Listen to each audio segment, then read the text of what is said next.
Hi everyone, and welcome to our program These Days. I'm your host, Barb Keidel, and it's really my great pleasure to be here with you again. As you know, we talk about current events and issues on These Days. We talk about topics and situations that have occurred in the past and affected our society, our country, our globe, and has brought us to the course that we're on right now, leading us down this path to These Days. And today we have two guests back again that were here recently, last week, and they are Reverend Stephen Kraft. How are you, my good man? And Kip Webster. Welcome back, gentlemen. And they are here from the John Birch Society, and they've come up from the New Jersey area to spend some time with us again. And they were here last week and talking a little bit about the John Birch Society and some of the things that are going on, a little bit about what the society is and what it does. And we're just going to review that briefly and quickly.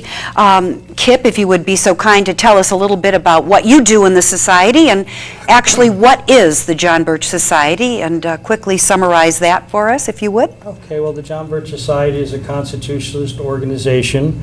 We were founded on the principle that we wanted to save our country, maintain our Constitution and our Republic, and that was pretty much the entire basis of the philosophy of the Birch Society, as written about by our founder, Robert Welch. He developed an idea where we would have chapters and field staff throughout the United States working to educate people about the Constitution and about the limited government that our founders intended us to have. As a field staff member, I work with volunteer members. I help to form local chapters who get active in, for instance, handing out literature about the Birch Society, about the Constitution, about things like illegal immigration or Obamacare, historical DVDs about our country. We do this through information tables at street fairs and county fairs, any type of little get-together where you have an opportunity to do that. We educate people at library video presentations, and we bring in speakers like Stephen Kraft several times a year to talk about issues like morality, illegal immigration, the Federal Reserve, the monetary system, any topic that's an important topic at that time. That's why we have the Speaker Bureau to do that. And again, our volunteers help us to get halls, organize these events, sell tickets, and get the general public out to hear what we have to say. Yes, that's really so encompassing, everything that you just said. And I met you, Kip, about 3 years ago in New Haven. We were also at a rally there regarding IDs in New Haven. And so we met, and then I became interested in your organization. I think I signed up right away, right then and there. Within a couple of weeks, yeah. And you came up to our organization here called United States Citizens for Immigration Law Enforcement. You did do a presentation, and I would like to tell the people of Connecticut that we would like to have you come back again and do some of these street fairs and video presentations, and have speakers like Reverend Kraft, who we're going to be talking to shortly, talk to the people of Connecticut. And I have made connections networking within your organization. We have been at a couple of tea parties passing out literature. You spoke at our organization, but we haven't done that much regarding, doing some work in Connecticut. You were at our tea party last June. He had a table there, and we passed out literature as well at the U.S. Citizens Tea Party in Danbury. So there's a lot more we can do and we would like to do, and we hope that people that are watching would like to get involved as well. Right. Well, right now we have we've already started having video presentations at the Monroe Library on an alternate month basis. We've done a few at the Bridgeport Library. We have a local patriot group up in Windsor, Connecticut that has invited another member of our Speaker Bureau, James Perloff, to come down and speak about the Council on Foreign Relations. We're looking at getting Stevie Kraft up here to give his morality and freedom speech sometime before the year is over. So we have some things on the burner up here, and we're also looking at a couple of street fairs and summer festivals to set up information tables. That would be exciting. So, I know you worked the Danbury Gun Show with us this year, and you did a great job. Oh, thank you very much. It was really exciting to see the people that would come over and start talking once they found out a little bit more what was going on at the And table. we're going to be at the gun show in August for 2 days, Oh, again, at good. the same Well, gun show. I'll be happy to be there again. Okay, we got to volunteer. All right, I am. So, Reverend Kraft, it's so good to see you again. Thank you. And your smiling face as I'm well as blessed Kip. to be here, Bob. Yes, and you're also bringing, you also brought the light back to our wonderful, humble station here when you appeared the last time. So, Reverend Kraft has a great story here about himself. The last time we were together, you told about how your life evolved from your early days and how you were a bitter black man and felt like a second-class citizen in your own country. Would you just like to briefly, with our new audience, tell us a little bit about that part of your life, and then we'll jump right to what you're doing and how you got involved in the John Birch Society. Okay, yes, I'm 66 years old, grew up in New Brunswick, New Jersey, went to the service during the 1964 through 66 in the height of the Civil Rights Movement. Was very angry being under Jim Crow segregation at that time. Got involved in narcotics, became a drug addict, was a drug addict from 66 all the way through 77, heroin addict in New York City. Finally, when I hit rock bottom, I gave my life to the Lord Jesus Christ, and God delivered me out of drug addiction. Went on to Bible college, got ordained in the American Baptist churches. Then I went on to Harvard University, Yes. School of Divinity, got my master's in divinity, and So started wonderful. working as a prison chaplain in 2 prisons.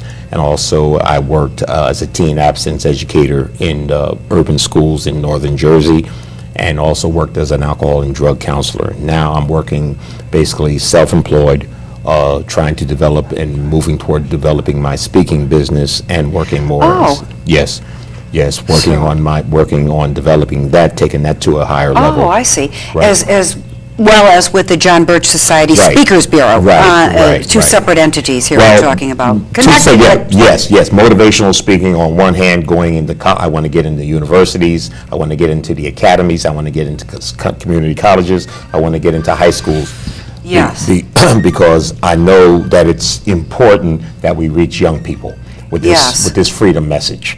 Oh, definitely, yeah. because everybody, is just totally oblivious to it. Right, exactly. It's not in the school system. Exactly. And your Speakers Bureau is what's really exciting. And what's also exciting, everyone, is the way Reverend Kraft came to know the John Birch Society based on what you just said about your life and how it eventually evolved many years over a period of time before you got into the ministry and ended up at Harvard and became, Harvard School of Divinity. And then what happened to lead you to the John Birch Society? Well, in 2004, I was just online one day, just surfing the web, and I know it was supernatural because it had nothing to do with me. I clicked on John Birch Society website. JBS.org. Yes, and I decided to find all their racist statements on there. Well, I looked in vain because I couldn't find any. In fact, what I did find was just the opposite, Barbara. I found that everything the John Birch Society believed in and put in their philosophy, I agreed with. Limited government, more personal responsibility, and definitely with God's help, a better world. And I called my wife into the room and I showed her this and I said, well, we always thought the John Birch Society was a bunch of old white racists that were opposed to black folks.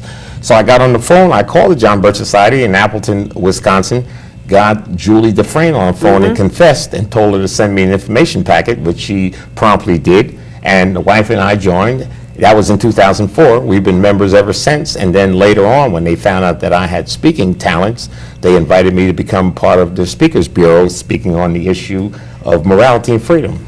So here we are, right here today, Here we are.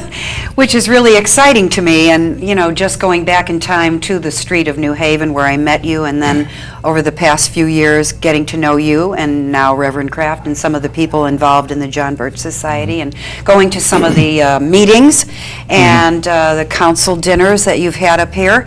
And then recently you have, both of you, been to the council meeting in New Jersey, right? I was not able to go there. That was in early May. Right, May And 1st. May 1st. What exactly went on there, Kip, if you'd like to tell our audience what you did there that Okay, day? well, the council dinner is a full day event, and what we do, we have council members throughout the country that serve on the governing board of the John Birch Society, and we honor them twice a year with a dinner in different parts of the country so that the members get a chance to meet these men who have devoted so much of their life to the John Birch Society. And it's usually broken up into a morning session where we have seminars on how to build a grassroots organization locally, how to set up those information tables that we talk about, how to set up library presentations, how to form those so you get a following, so you can develop an area to have a speaker event where you can pull in 80, 90, 100 people at a time. So those type of things.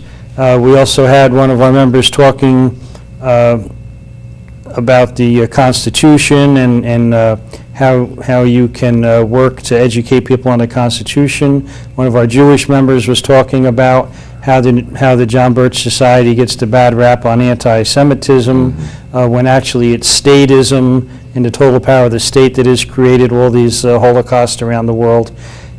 So it was a full day of seminars and a lunch with different speakers, like people on the Speaker Bureau and just regular members who have done a lot for the society and contributed in a positive way. Then in the evening, we have the council dinner where we have speakers. Now, for this speaker, we had James Perloff talking about evolution. We also had Sheriff Mack talking about the constitutional way to form laws to protect the states. We also had Art Thompson, the CEO of the John Birch Society, giving a rundown on everything that the Birch Society has accomplished in the past year and what we intend to be doing as far as the Obamacare and some other things. It's just a great day. We had close to 400 people there in the course of the day from as far away as California and Texas, Montana, Oklahoma. Of course, the biggest part were from New York, New Jersey area. We had people from Connecticut, Massachusetts. But it's all a chance to get together with people. We had 18 book tables of books and DVDs and all types of old reprinted magazines, and we sold thousands of dollars worth of literature, gained several new members from prospects who came. So the council dinner is a great day. It's a great opportunity for the members to see that they're not alone, that there's other members out there, share experiences with what you're doing around the country, gain some new insights, see what's working for somebody that might work for you and vice versa. So it's a great day, and plus you get a chance to see your leaders. John McManus was there, the president of the Birch Society, who, like Stevie, he was back in the 60s. He got out of Holy Cross. He heard about the John Birch Society. He was going to be an investigative reporter, and he was going to nail that John Birch Society. So he started doing research on it. Within a year, he was working full-time for the Birch Society, became our spokesman, and now has been our president, held many different titles over the years, and is our president to this day. So that's the kind of event it is, and people get out and meet each other from around the country, and it's just a great event. We've hosted 2 in the 4 years I've been on staff. We've had 2 in this area. Yeah, it's really been exciting. I just feel like my whole world has opened up as well. And I know yours did when you told us what happened to you. So now, as a member, and you've been a member for now about 5 or 6 years, right? Yes. So, as a member of the Speakers Bureau, what would you like to tell our audience today about some of the things that you feel passionate about? Well, I feel passionate about the whole idea that we have to regain our moral foundations in America, because unless that happens, America's doomed. And I am not a doom and gloomer, but yet I know the Bible teaches that if the foundations of a nation are destroyed, what can the righteous do? But then the Bible gives us hope in 2 Chronicles 7:14, and he says, if my people who are called by my name will humble themselves and pray and seek my face and turn from their wicked ways, then I will hear from heaven, then I will forgive their sin, and then I will heal their land. 2 Chronicles 7:14 is our hope.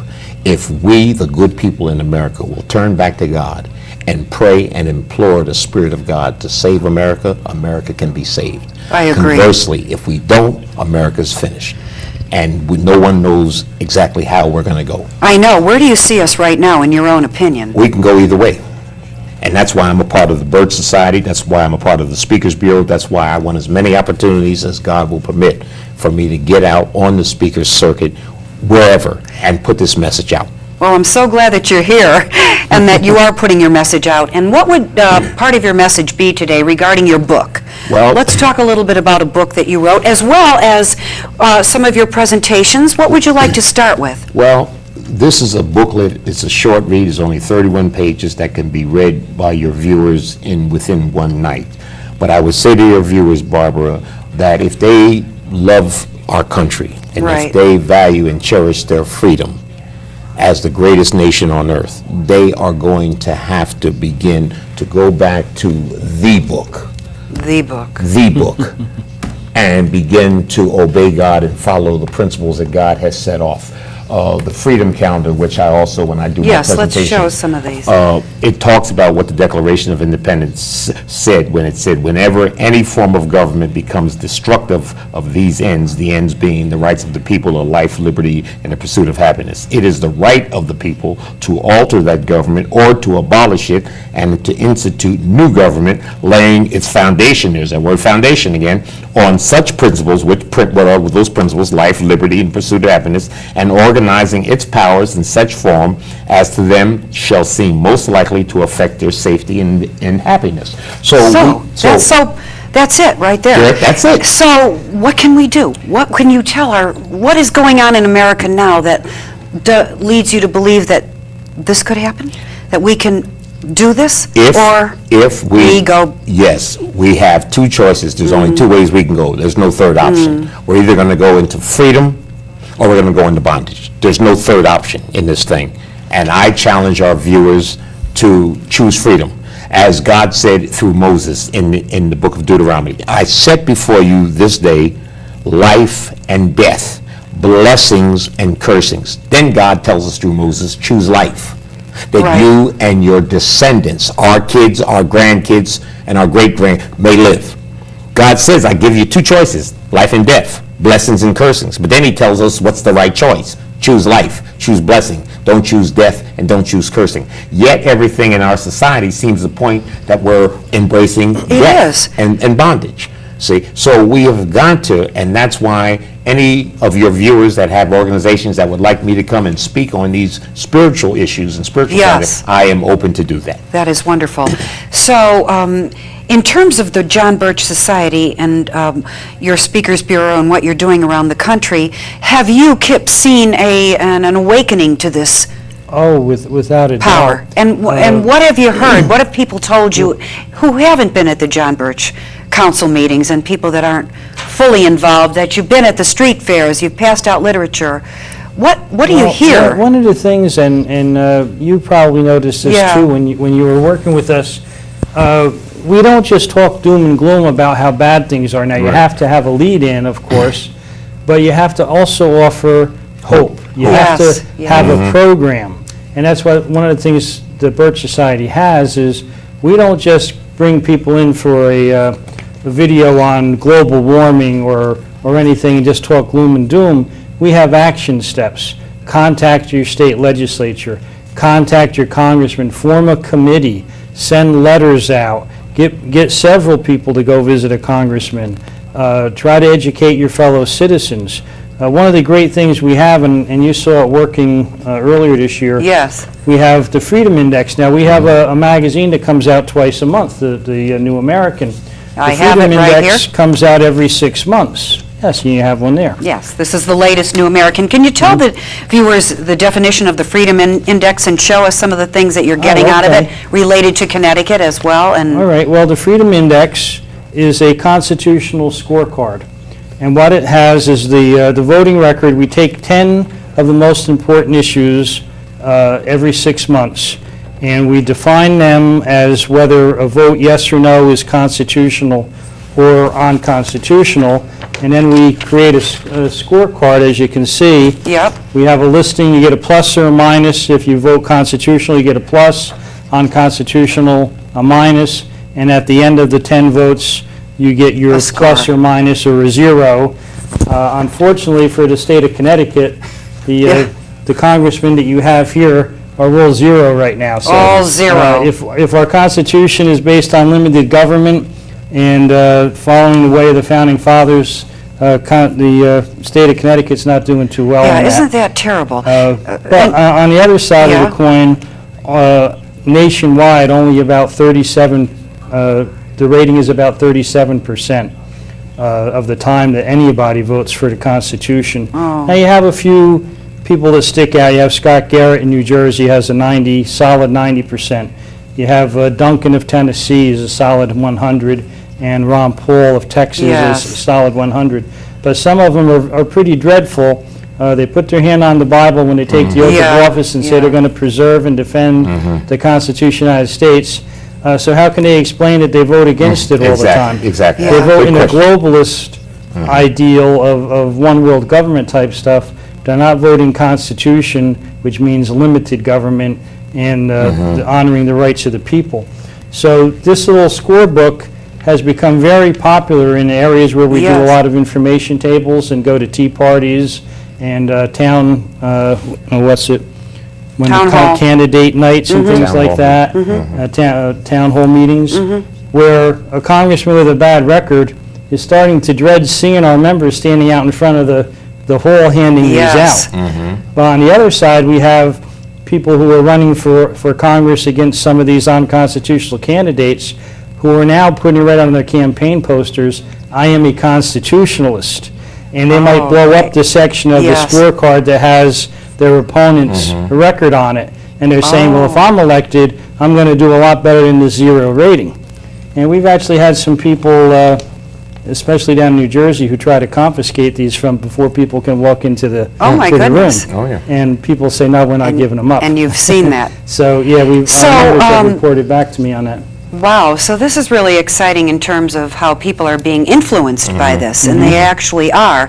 And you've seen that too, haven't you, on your travels? Yes, ma'am. When you've Yes. been speaking, you know? Yes, ma'am. The only thing that I haven't been able to see is because the issues that they pick for the scorecard are never issues dealing with morality. It's always basically the economy, the economy takes a great part of it, and then Foreign aid, things like that. immigration, that type of thing. We've got to, I'm hoping Add. that when the next issue comes out, that they will put some of the moral issues like abortion, like homosexual marriage. These issues are critical because these issues will destroy America. This tape here, this Yes, DVD let's- here, I'm going to leave you with Marfa 21, Black Genocide. Hold it up and give us a little Black genocide rundown. in the 21st century talks about how the conspirators and how the elitists used from slavery all the way up to the current sitting Supreme Court Justice Ruth Bader Ginsburg, how they documented and researched the fact that when evolution was placed into the schools and creationism was taken out of the schools, it was for a purpose to stratify human beings based on so-called class envy and that type of thing. Yeah. So now abortion, it made no difference whether the Republicans control the House, the Senate, the Supreme Court, and the White House, or Democrats. Abortion has never been made illegal again. There's a reason for that, because it made no difference whether the conservatives, Republicans, so-called, were in office, or whether the Democrat liberals were in office. Abortion is still the law of the land. Why? Because they tie it into international population control, and they want to eliminate certain populations of people or keep them basically in one groupthink frame of mind. Yes. So that's the reason why my work is so critical at this time as a conservative patriot of color who's also a speaker in the John Birch Society, to take this smoking gun and show people that black genocide still exists in America for the sole purpose of being able, for example, through Obamacare. For example, Yes. Obamacare. Obama was determined to ram this health bill down the American people's throats. Yes, he was. And the key component in that was abortion. That was the sticky Right. wicket that Yeah, they couldn't they seem Yeah. to work out. So they kept coming up with these compromises. We've got to get and- abortion in there because Yeah. poor women have to have have to have access to family planning. Well, family planning is only a code word. Reproductive rights, reproductive choice, family planning. These are all code words for genocide, for murder, because that's what abortion in its reality is. So that's a moral issue. But yet, who's speaking on that issue? So my No. friend spent $2 million of his money and research to bring that subject to the forefront. The JBS recently, Yes. in their Hold up bulletin, that. put out that story on, there it is right there, Martha 21. Oh, there it is. Yes, See, the same. and I'm hoping and praying now that the JBS will now put me on this, or out there on a speaker's tour around the country to show that, number one, black genocide still exists. And the very people who claim to be so liberated are the very ones that's pushing black genocide know. around the nation. So in terms of that, Obamacare, would you like to speak to that regarding what he just said, Reverend Well, Kraft? just said? to back him up, a lot of this, what's And it was happening going- now, it goes back to Darwinism. Right. And through Darwinism came eugenics and the idea of subcultures of people. There was never any talk about things like that before. People like Stalin and Hitler later on picked up on these and used the basis of that idea to help eliminate people, because they just, oh, well, they're the kulaks, the Ukrainians, these people, that people, Jewish people, Right. they're subhuman, we don't need them. Right. That didn't come from a free constitutional idea. It came from a statist mindset, right. which had embraced Darwinism and had taken God out of its schools and churches, and, well, destroyed churches. And little by little, it's And little by continued. little, it came through, and then they turn around and project their racism Right. and anti-Semitism on groups that are trying to defend constitutional rights. Right. So they'll accuse of John Birch Society Of being being racist racist. and anti-Semitic. Right. Well, gee, we're not organized, we never set up a plan to put Exterminate. abortion clinics in In minority Planned Parenthood, right. Planned Parenthood things. I Right. believe it was the niece of Martin Luther King, Reverend Alveda King. King, said that Oh, the my Ku Klux goodness. Klan couldn't have hurt them worse than abortion has hurt them. Planned Parenthood. So And there- that's So what this isn't the John Birch documentary Society saying spoke. this is people that are waking up and seeing What what's really happening and is saying going this. on, and I would like to thank you again. Our time is up, I can't believe it. So people, if you really would like to know a little bit more about the John Birch Society, you can look them up online at jbs.org. You can also hopefully join the organization by a purchase of the New American Magazine, and we want to say thank you again to Reverend Kraft. Thank you for coming Thank you here. for having me. So nice to see you again, Kip, Can I just Webster. add in real Yes, quick, if quickly. the organization would like to have Steve come and speak, contact the John Birch Society. Or you can contact Or me. contact Barbara. At If Channel you 23. contact them, they'll contact me, depending on the area, and we'll get Reverend Kraft up to speak to your organization. Thank you. Thank you very much. Good night.